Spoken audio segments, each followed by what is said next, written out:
Hi, this is Jennifer from SimpleScrapper.com, and this is your weekly pep talk.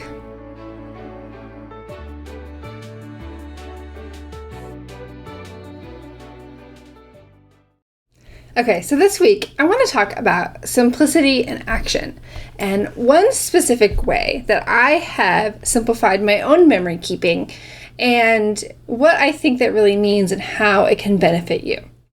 So if you're a parent, which I know many of you are, you probably have some sort of envelope that looks a lot like mine that has all these school papers. And my daughter's not even 2, so all it is artwork. I have tons and tons of artwork, and that's from about 2-3 months, not very long.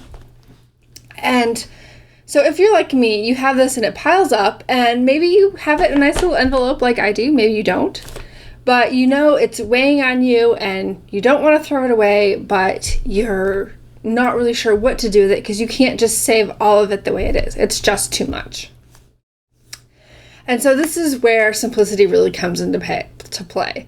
You need to think about, what can I do to condense this? What can I do to capture the essence of it and preserve the meaning that I really want to do without having to save every single piece of paper? Some people will scan or take photos of the artwork, particularly if it's something that's larger. And others do what I do, which is I cut them apart. And, when my daughter is very young, most of her artwork isn't very representative of anything. It's very abstract art, but I do want to save snippets of that so I can see her creative development. But I just can't save every single piece of paper. So what I've done is I've used these Project Life page protectors to cut down all these different pieces of artwork from this past year. And I've just gotten started with this, so I still have one row left here. And these are just some of her artworks, and I'll be adding to it several pages with all this that I have in the envelope.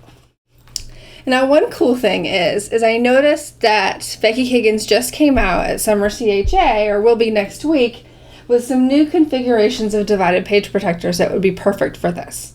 There's one that has all up and down cards like these. There's one that has all horizontal, and she even now has some configurations of all square cards. So the size doesn't really matter, but the point is, when you cut down that artwork to just the most representative part, and it allows you to save some of that and put it into your album in a way that's condensed and visually striking on its own. And so this week, what I really want to encourage you is to let go a little bit of any kind of guilt that you feel related to having to save all kinds of memorabilia, and find ways that you can condense it and to simplify your process. It could be not just artwork, but other school papers. It could be memorabilia from a trip.